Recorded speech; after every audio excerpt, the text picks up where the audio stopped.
Como nós falamos, essa geração ela tem um problema de síndrome de pensamento acelerado. O que é isso? É como já está falando, é uma geração que tem uma capacidade muito grande de se dispersar. Por quê? Porque tudo é muito rápido na cabeça dela. Tudo acontece de forma muito fugaz, muito intensa, sabe? Às vezes a gente está falando com a pessoa e a pessoa está aqui, eu por um momento falo alguma coisa, eu lembro do arco-íris, aí você começa a lembrar arco-íris, nossa, ursinhos carinhosos, eles tinham arco-íris, ai meu Deus, o coração gelado, refrigerante é bom, gelado com gelo, meu Deus, eu queria tanto no Snowland, em Gramado, sabe, Gramado é tão bom, a escola de realinhamento é perto de Gramado, eu quero ir. Parece brincadeira, mas quantos se identificaram com isso aqui? Amém? Está entendendo? Não se preocupe, seu pastor, ele tem que lutar contra isso e encontrou vitória contra isso. E ele quer passar essas chaves para você nessa noite, ok? Segundo as nomenclaturas que existem mais antigas de temperamento, eu sou sanguíneo fleumático. Fleumático eu consigo lidar com todo mundo e sanguíneo eu sou acelerado. Isso me caracterizaria como alguém que é impulsivo e não tem capacidade de tomar decisões mais sérias, decisões prudentes. Só que eu costumo dizer que meu temperamento não é sanguíneo, o meu temperamento é o sangue de Jesus. A gente não pode usar o nosso temperamento, a gente não pode usar os traumas do nosso passado como justificativa para ter uma vida medíocre. Amém? Não use seu temperamento para justificar seus erros. Não use. Isso não é bom. Eu sou fleumático, eu sou tímido. Pois saiba que os tímidos não herdarão o reino dos céus.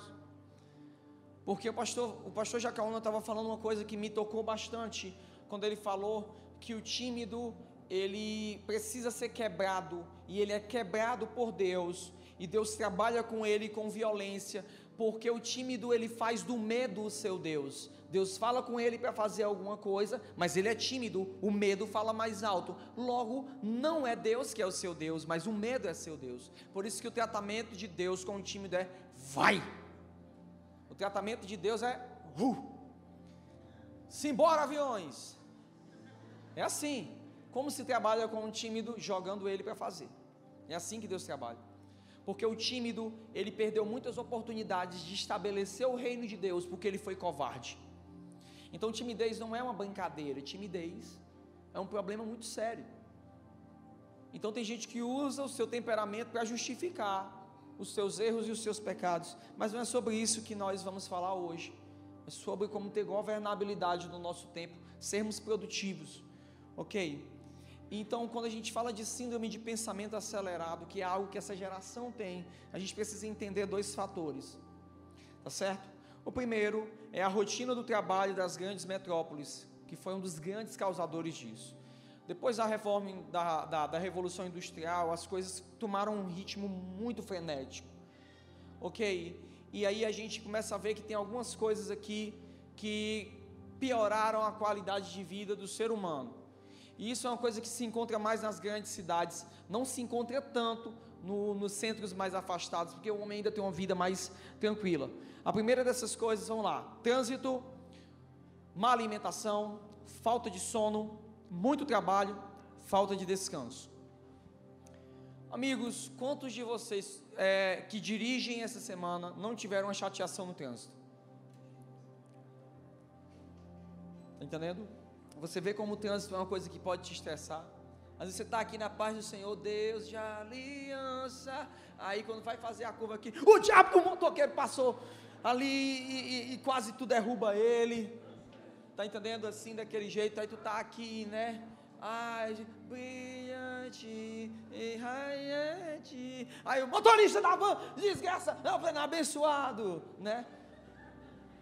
Igual uma briga que eu vi de dois irmãos agora no Senado, não sei se na Câmara lá, esqueci, dois irmãos abençoados, um amaldiçoando o outro, dizendo assim, Deus te abençoe no final, né?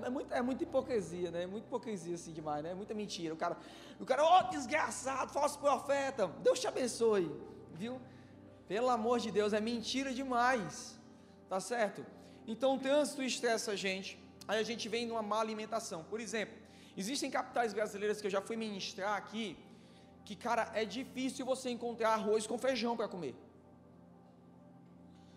Tudo é fast food, tudo é pastel, é fritura, é coxinha. Você quer comer? Não, quero comer alguma coisa saudável. Não tem. E a rotina do trabalho, e às vezes eu vejo que tem pessoas que têm 15 minutos de horário de almoço. Ela tem condição de comer um prato, uma refeição, um prato de comida com dignidade? Não. Ela vai para o refrigerante, ela vai para a fritura, ela vai para aquilo que não é prático de forma nenhuma, e isso desgasta ainda mais ela. Ok? Eu estou falando de outro país, não estou falando do Brasil. Amém, irmãos? Amém, né? Amém, não. Infelizmente estamos dentro dessa realidade. Falta de sono. Aqui a gente encontra um problema. Gente, se eu tivesse dinheiro hoje, pudesse comprar uma coisa, eu compraria mais tempo. Para quê? Para dormir. Para dormir. É uma bênção dormir, gente. Só que eu sou pastor, complica, e sou pai de bebê. Complica mais ainda. Está entendendo? Se eu pudesse, eu compraria tempo para ter um dia de 36 horas, mas eu não posso, está entendendo? E o pior é, quando você vem de uma rotina estressante de trabalho. Por exemplo, no período que eu trabalhava interinamente como designer, eu trabalhava na área, né, publicitária, produzindo uma peça publicitária, e às vezes a área que eu me especializei eu era logo designer, trabalhava com logos institucionais. E às vezes eu passava o dia inteiro trabalhando naquilo dali e não conseguia, tá entendendo? Aí eu não consegui, aí eu deito, quando eu deito aí começa a vir as coisas assim na cabeça, ó. Eita, isso aqui, o vetor tal, fazer isso aqui junto e tal, usa uma seta aqui para...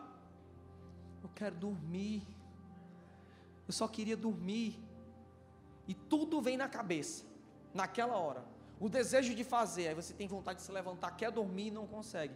No outro dia, o despertador acorda. Quando acorda, o despertador toca e você acorda. Quando você acorda, você já acorda.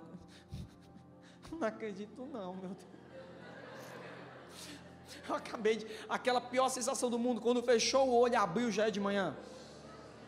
Eu vou te ensinar uma tática que eu fazia para render a minha noite de sono.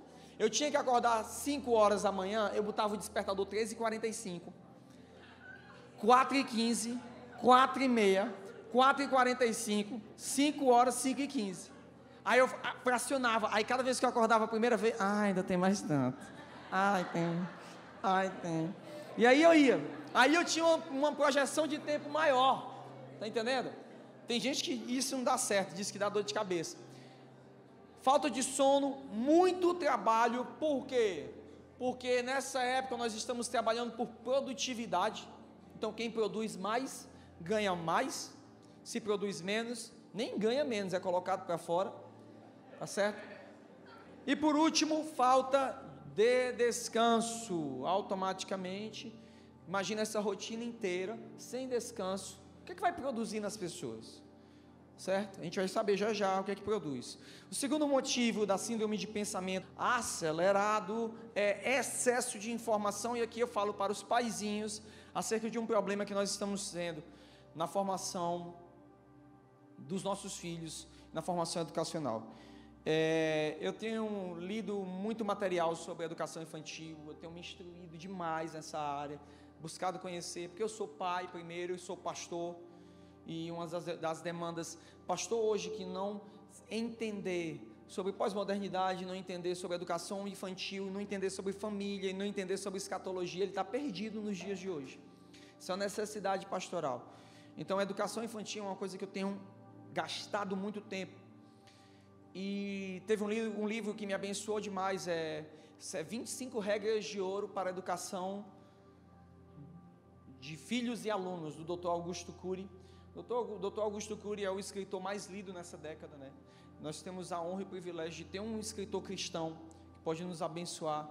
E o Dr. Augusto Cury não é alguém que é lido só por cristãos, ele é uma referência no meio acadêmico, sabe, secular também ele é uma referência. E tem uma coisa que a gente viu, que é o excesso de informação. Como se dá isso? Gente, a rotina de uma mãe é uma rotina muito puxada, a rotina de pais é muito puxada quando você tem bebês mais novos. Então, o que a gente faz? No mundo tecnológico que nós temos hoje, de smartphones, no mundo de tablets, no mundo de TVs smarts, inteligentes, é muito fácil. Seu filho está chorando, não consegue parar. E eu já fiz isso um dia que o Guilherme caiu, ele estava desesperado.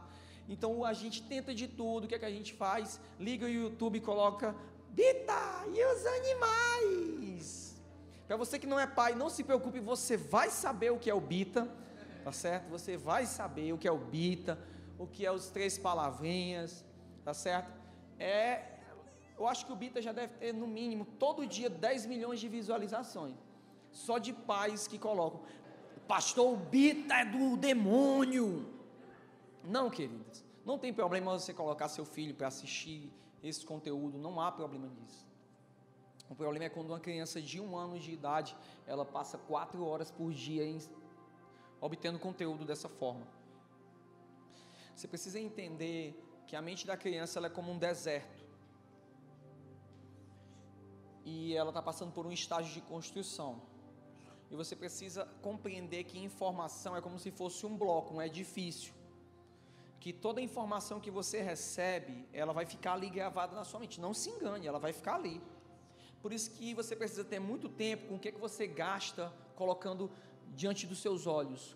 Ter muito cuidado com o que você gasta colocando diante dos seus olhos. Ter muito cuidado com quanto tempo você gasta, com o que você vê, com a informação que você tem diante de você. Porque você tem administrado o tempo da sua vida em informações saudáveis ou informações inúteis? Porque essas informações elas vão entrar e vão ficar. E qual é o problema? O problema é que a gente acha bonitinho demais os nossos bebês com 1 ano e 6 meses de idade saberem mover com maestria um smartphone, saberem acessar o YouTube Kids e mexer, serem autônomos nisso. E nós dizemos que isso é inteligência, e de fato é inteligência, mas você precisa entender que criança é sensorial, e essas plataformas, não se engane, elas são produzidas por engenheiros que entendem como trabalhar algo de uma forma que seja funcional para uma criança. Uma criança dessa geração, ela conseguirá lidar com a intuitividade dos smartphones e dos aparelhos digitais de uma forma que um adulto e um idoso de 70 anos não vai saber. Você vai ver crianças de 3 anos sabendo mexer, sabendo encontrar, vídeos na internet, e você bota um smartphone na mão da sua avó e você vai ver o que acontece. Muitos não vão saber nem por onde vai. Eles vão saber minimizar, eles vão saber maximizar, eles não sabem digitar, eles sabem que eles apertam o microfone, eles dizem e o YouTube por si só procura para eles. Eu estou falando de uma coisa estranha, gente. Quem nunca viu isso? É uma realidade. E a gente acha isso legal demais, é muita informação, só que entenda, esse deserto está sendo aglomerado. Tá. Imagine isso nos próximos 14 anos, a criança com um forte incentivo e aglomeração de informações, e na maioria delas inúteis. Imagine agora esse deserto mental que era a mente dessa criança, com 15 anos. 15 anos consecutivos colocando coisas desse jeito. Quando você chegou com 15 anos, você criou um problema: excesso de informação na adolescência e fadiga mental. Por isso a gente está passando por um problema de adolescentes que estão simplesmente com burnout. E você pergunta, o que é que eles fazem? Eles estão fadigados mentalmente, porque o cérebro deles adquiriu informação demais. Porque hoje uma criança de 7 anos de idade, ela tem mais informação do que um idoso com 80 anos no século XIX. Ou seja, ela tem informações sobre mais coisas, porque ela assimilou aquilo. Então ela desenvolveu uma vida virtual, mas ela não desenvolveu uma vida sensorial. E uma das formas de se quebrar isso é a redução desse período que as crianças passam diante de tecnologia. Por exemplo, lá em casa, só se é permitido ficar 15 minutos no máximo por dia. O que é que vai acontecer? Crianças vão gerar, com muita informação, vão gerar adolescentes fadigados. Está entendendo? Esses adolescentes fadigados são propensos a jogos idiotas que influenciam o suicídio e coisas desse tipo. Por quê? Informação demais. Não tiveram, por exemplo, eu tenho desenvolvido algo com o Gui, que eu quero usar como exemplo. Qual é esse exemplo? É desenvolver o sensorial da criança. Por exemplo, eu tenho levado ele para a grama e tenho explicado, isso aqui é a grama. Pegue nela, brinque nela, role nela. Ah, mas o besouro vai ficar na formiga, vai grudar nas costas, vai ficar lá, o caroço e tal. Deixa, não morre não. Saio com ele com as plantas e ensino a ele, tá entendendo? Toco ele, mostro, vá na praia, pega. Desenvolver brincadeiras, desenvolver aquilo que é o correr, o andar, sabe? Porque se a gente não começar a fazer coisas desse tipo, haverão coisas folclóricas da nossa nação que vão se perder nos próximos 20 anos. Peão, bila, arraia.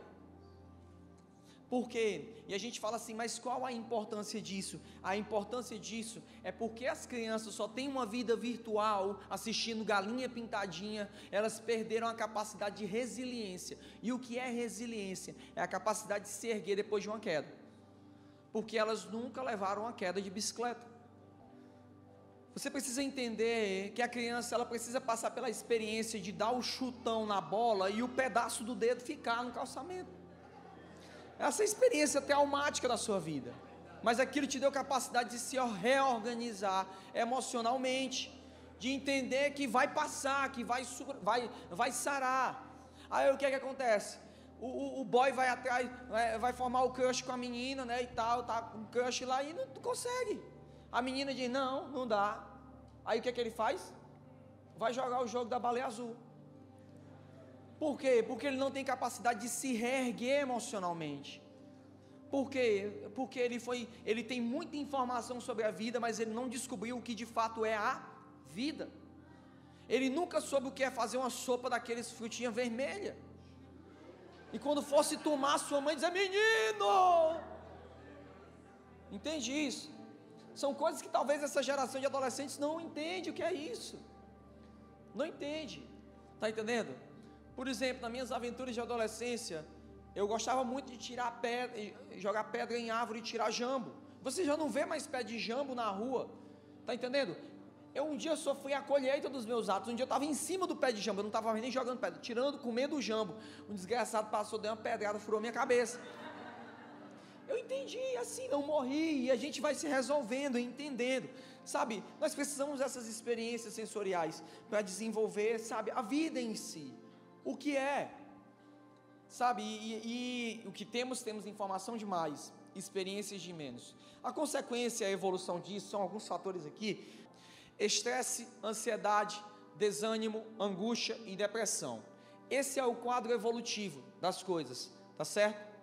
O estresse, ele evolui para a ansiedade ela leva ao desânimo, o desânimo leva à angústia, a angústia leva à depressão. O que é o estresse, o que é a ansiedade, o desânimo, a angústia e a depressão? Vamos lá. O estresse é o hoje demais, a ansiedade é o amanhã demais, o desânimo é a frustração demais, a angústia é o resultado de menos e a depressão é o desgaste demais. Como assim? O que é o estresse? O estresse é o envolvimento com o hoje demais. É muito trabalho, é muita correria, eu tenho que fazer isso, eu tenho que fazer aquilo. A ansiedade é o amanhã demais, não é só o lance do estresse, não basta o estresse do dia a dia, eu fico ansioso pelo que vai acontecer amanhã. E essa ansiedade, ela evolui para o desânimo. Por quê? Porque existe um problema, existe a frustração, é frustração demais. Porque no estresse, quando você começa a trabalhar demais, o hoje demais, você desenvolve a ansiedade. A ansiedade, o que é o amanhã demais? É a busca por resultados. Essa geração, ela foi ensinada a trabalhar por resultados. Se ela não dá resultado, ela não presta. Logo a gente brincou aqui, mas é verdade, é uma geração que é treinada a concorrer, é treinada a concorrer no mercado de trabalho, é treinada a um ter que vender mais que o outro, é treinada a um ser melhor no Enem que o outro, é treinado competição, e a vida começa a criar uma ansiedade, então você começa a ter expectativas demais, começa a construção de expectativas, e daí você às vezes está vivendo uma vida legal, mas porque você se estressou tanto, porque você ficou tão ansioso, que aí você criou expectativas falsas. Você sonhou que ia conseguir entrar naquele apartamento mês que vem, você criou uma expectativa, você ficou ansioso, mas deu algo errado nas suas contas, e nessas contas você não conseguiu entrar, você vai ter que ficar mais 6 meses na casa que você está. Então o que acontece? Acontece a frustração. Aí ela dá o que? O desânimo. E no desânimo, a próxima consequência dele é a angústia.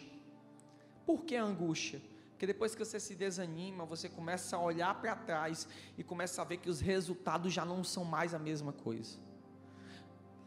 Você começa a ver que as coisas começam a dar erradas, são resultados de menos. Porque você foi demais, acelerado demais. É bonitinho um adolescente acelerado, mas quando você chega com um homem de meia idade, um adulto na casa dos 30, ele começa a lidar com sentimentos que são estranhos a ele. Por quê? Porque agora os hormônios não funcionam mais do mesmo jeito, o metabolismo já não é mais do mesmo jeito, ainda que você queira, você não consegue mais trabalhar como você trabalhava antes. É igual partida de futebol, quando você era adolescente, você dava o famoso drible da vaca, botava a bola para um lado e corria, e você conseguia pegar a bola e fazer o gol. Você está com 45 anos, marca um racha da igreja, você vai dar o drible da vaca, e quem é a vaca? É você agora. Porque a cabeça sabe o que fazer, mas o corpo não responde. Aí o que você... Ai, gramado é muito ruim, cara, né? Ei, peixe, o gramado é ruim, peixe. Mentira. Seu corpo já não é mais o mesmo. Aí você começa a ver que não tem mais aqueles resultados. Desânimo, angústia. Agora você começa a ter problemas emocionais.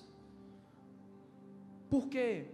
Porque você já não tem mais tempo, você perdeu a vida demais, não tendo tempo para tomar um banho de sol, para ir numa praia, você não tem vitamina D o suficiente, você fica desanimado, você fica com sonolento, você não consegue render, seu nível de colesterol aumenta, dá problema emocional, depois dá problema físico, aí você começa a pensar o que é o demônio, aí é o diabo trabalhando na minha vida, aí evolui para onde?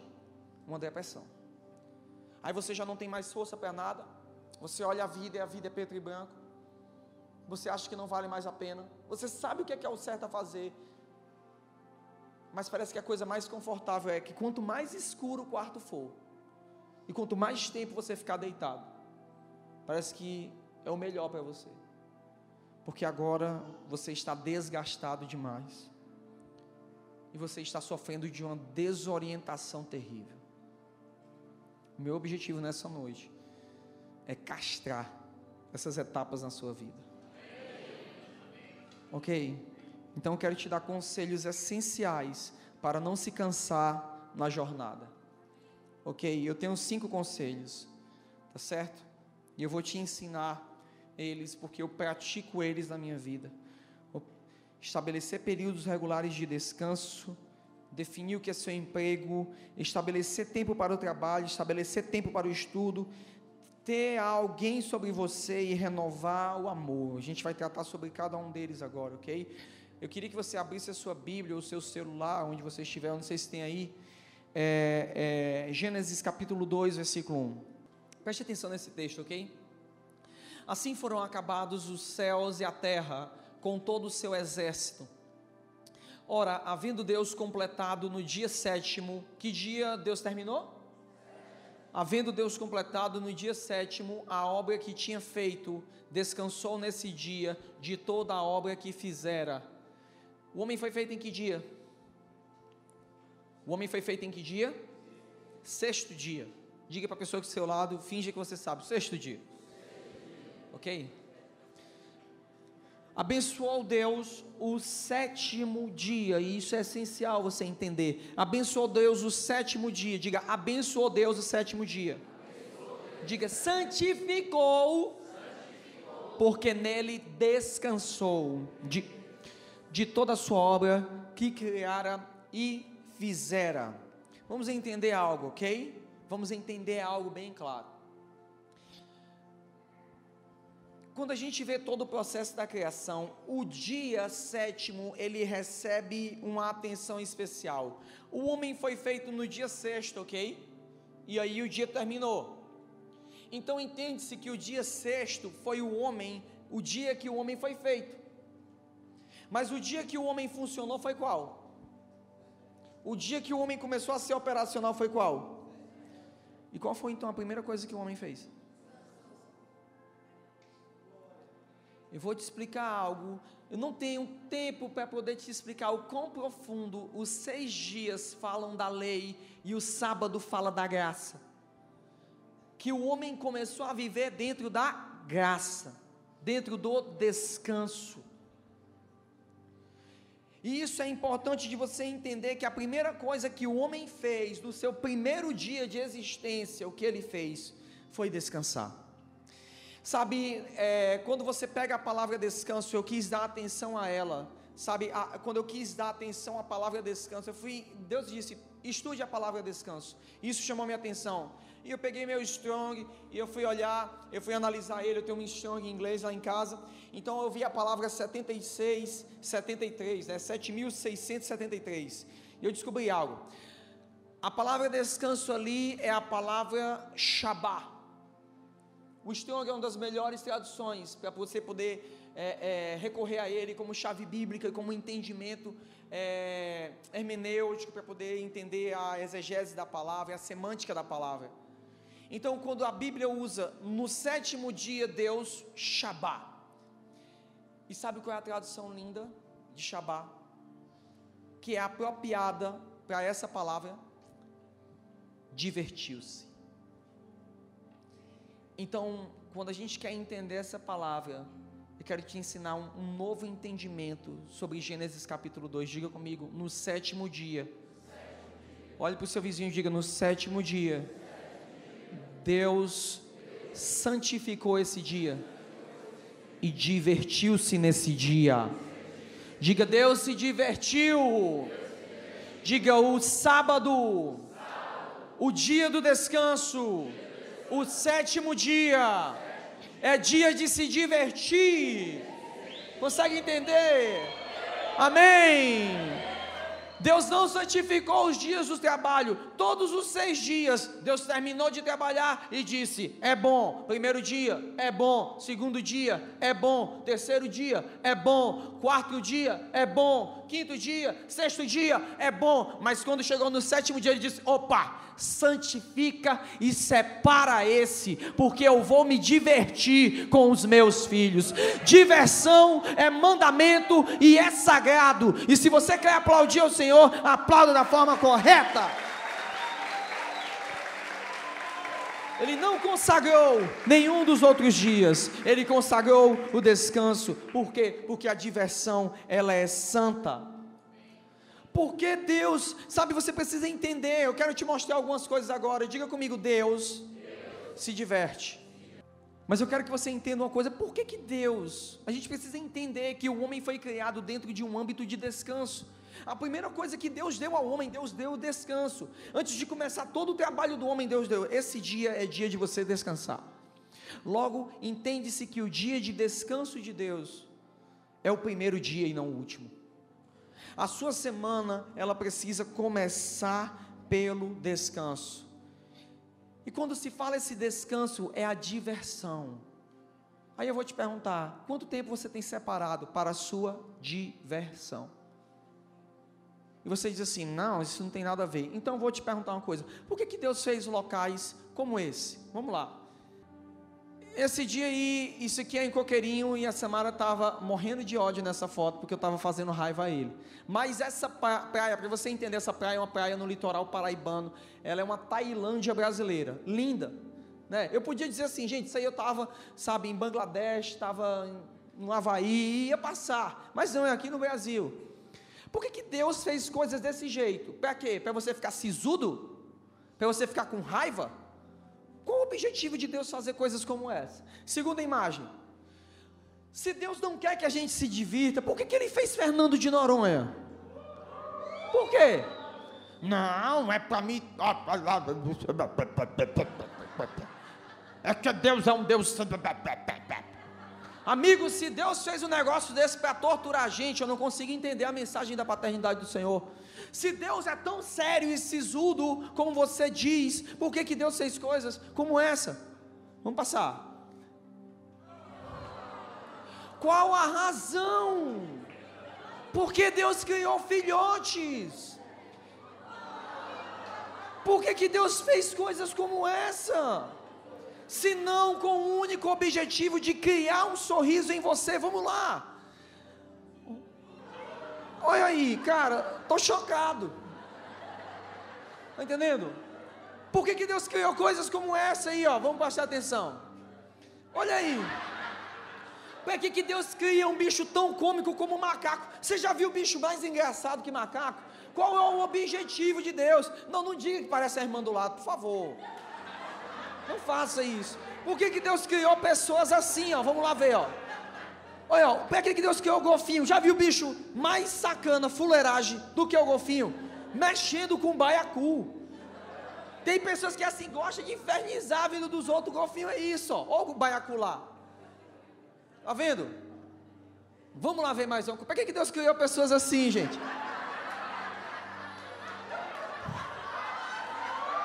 Olha aí, ó. A brincadeira besta ali. Por que Deus criou pessoas assim, ó? Olha ali no canto ali, a outra ali, ó. Brincando de amém. Amém? Eu nunca vou colocar nenhuma imagem minha aí, tá entendendo? Mostrando para você qualquer coisa. Nunca. Jamais vou me expor, ok? Meu Deus.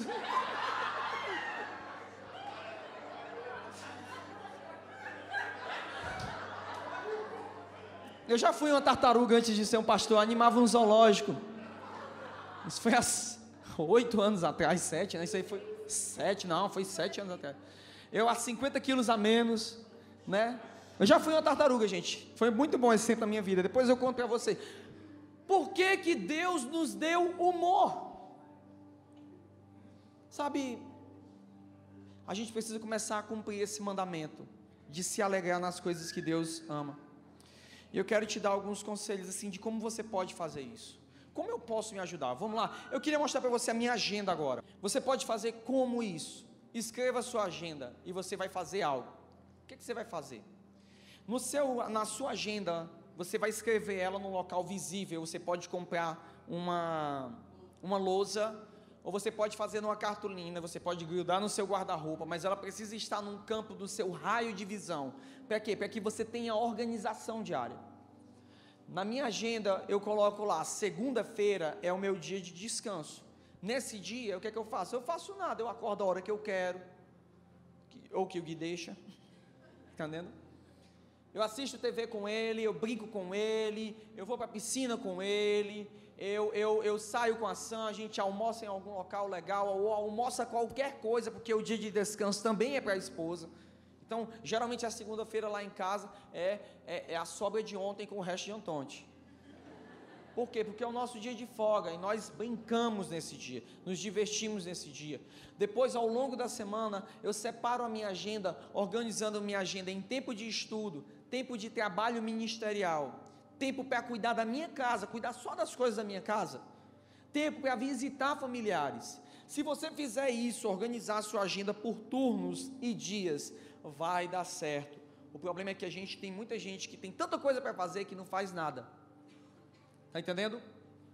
em muito tempo faz pouca coisa, porque não tem organização, e seu problema não é espiritual, seu problema é organização de tempo. Segunda coisa que você precisa fazer é organizou o dia, organizou momentos, organizou, aí o que vai acontecer? Em pouco tempo você vai fazer muita coisa, tá certo? Escreva a sua agenda, e isso vai dar certo. Aí eu vou te dar 3 conselhos que você vai ter que ter, e isso você tem que levar muito a sério, para não cair numa rotina de ansiedade, angústia, desânimo e depressão. O que você vai fazer? Lembre-se disso, vamos comigo, uma folga por semana, um passeio por mês com a família, um período de férias por ano. Primeiro,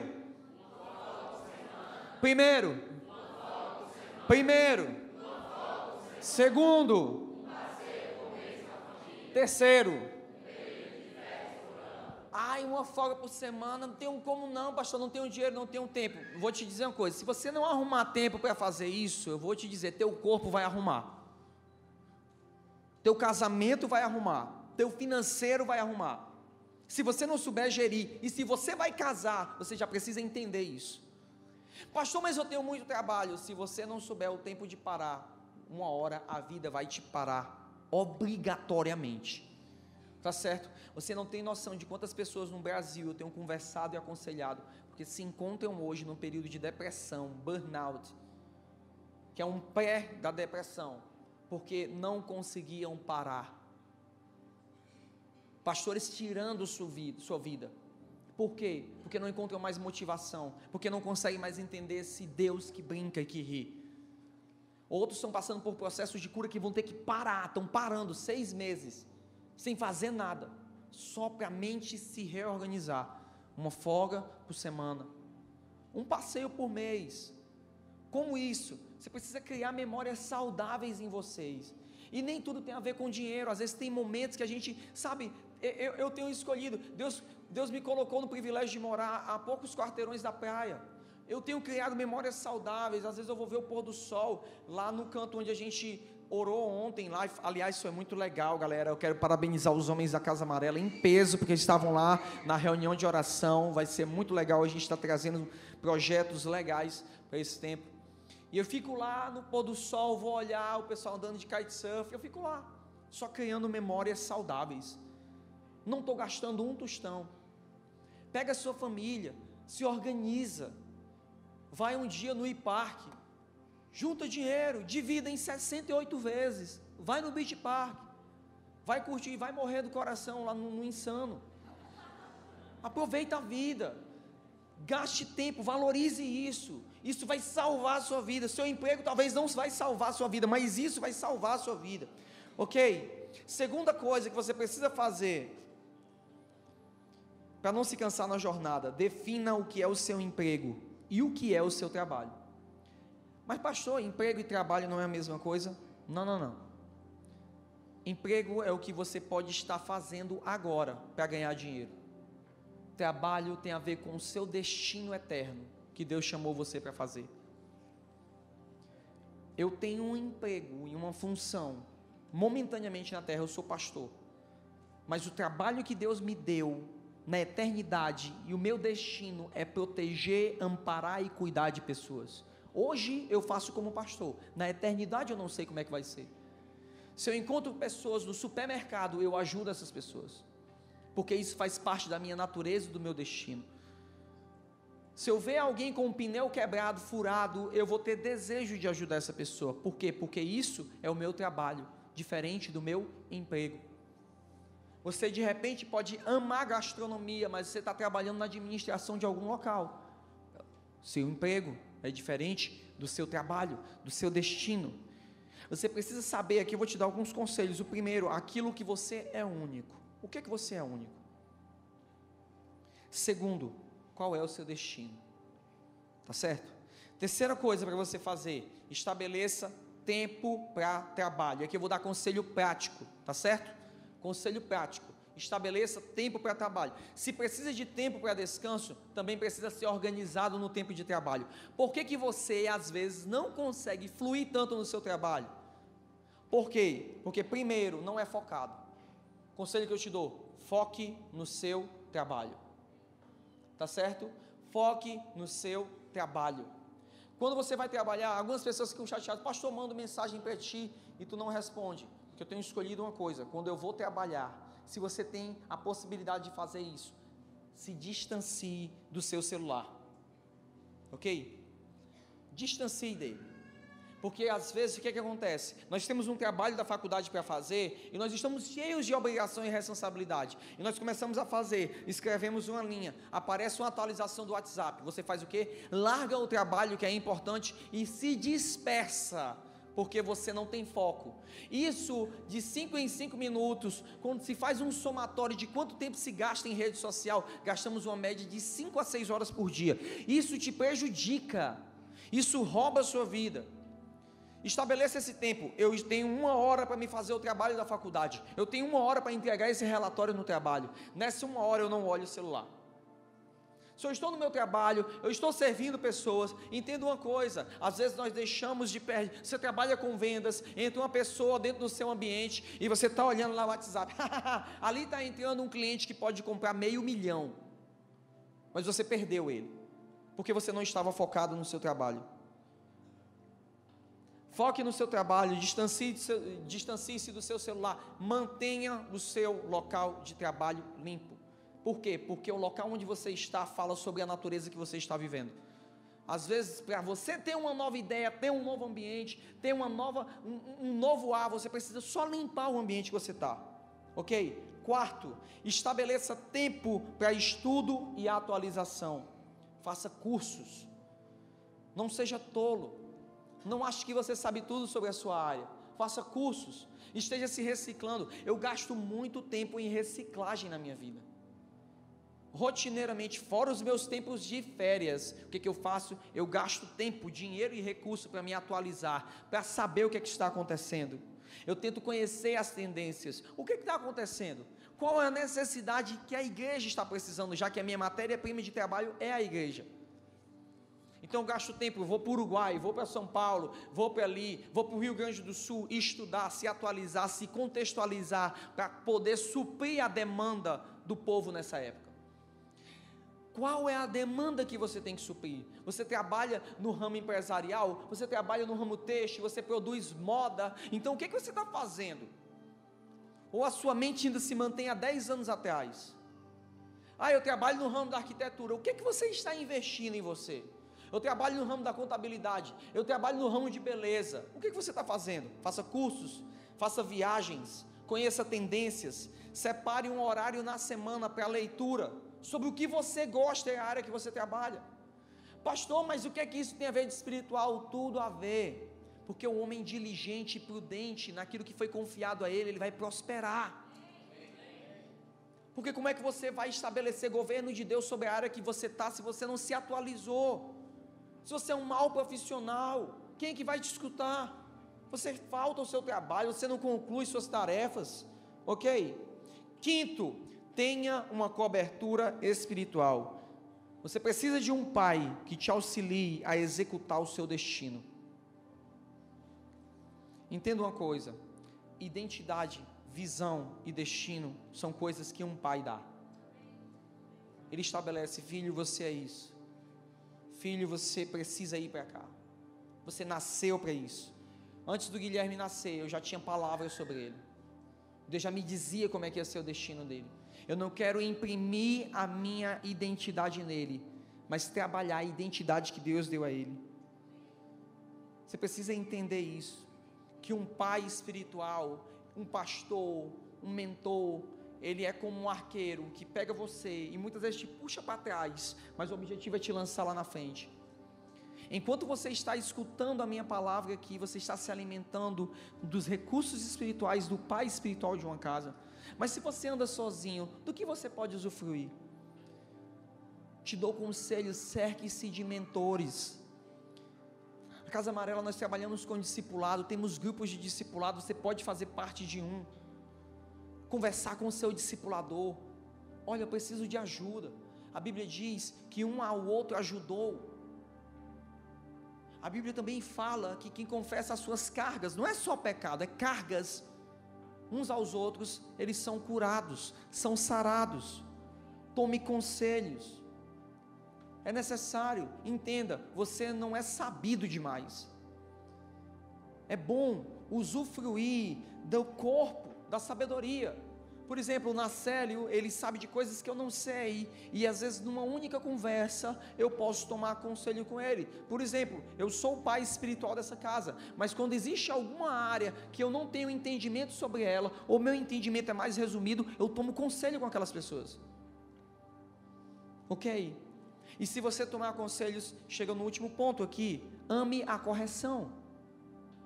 Então quando você fala, ama a correção, não adianta tomar conselho se você não obedece. Como já dizia a música, o famoso brega, não adianta ir à igreja e rezar e fazer tudo errado. Ninguém nem se lembra mais dessa música, mas ela existe, eu juro por Deus que ela existe. Não adianta ir para a igreja, rezar, fazer tudo errado. A Bíblia diz, sabedoria, riqueza e poder virão para aqueles que amam a correção. Pobreza, afronta virá sobre aqueles que rejeitam a correção. A melhor coisa na sua vida é você ter um discipulador, um mentor, um pastor, para poder ter ali te dizendo coisas que você não gosta muitas vezes, mas essas coisas te levarão a vencer na vida e a ter uma vida melhor. Consegue entender? Ok. Para finalizar, sexto e último ponto, renove seu amor por Jesus constantemente. Procure pessoas que te ajudarão a crescer no conhecimento de Deus. Nós precisamos constantemente revisitar o nosso amor. Um dos motivos que faz muitas pessoas se cansarem é porque elas são bem-sucedidas na vida, mas falta para elas Jesus. Gente, Jesus não é uma coisa importante, Jesus é tudo. É tudo. Sem Ele, nada podemos fazer. Eu estou vivendo o melhor momento da minha vida, e nesse melhor momento, eu tenho voltado para Jesus sem necessidade, não é por necessidade. Eu estou bem financeiramente, familiarmente, ministerialmente, mas eu estou me humilhando nesses dias diante do Senhor, clamando, pedindo ajuda, me humilhando, preciso de Ti. Ontem à noite, que momento lindo nós tivemos, mais de 50 homens reunidos, ao redor só tinha uma fogueira e o céu, clamando, orando e dizendo, Jesus, nós precisamos de Ti, Jesus, Tu é a paixão da nossa vida, não adianta ter tudo e não ter o Senhor. Como você pode fazer isso? Separe um tempo só para Ele semanalmente. Eu sei que no seu dia a dia você tem que estar conectado o tempo inteiro, mas separe semanalmente. Eu tenho 1 hora que eu gasto só para tomar conselho com o Senhor. Eu tenho várias dessas horas por dia, por semana, mas eu separo esse momento. E por último, reavalie o seu amor e as motivações mensalmente. Mensalmente se reavalie. Reavalie por que você está fazendo o que você está fazendo. Se você seguir esses conselhos, você será bem-sucedido. Amém.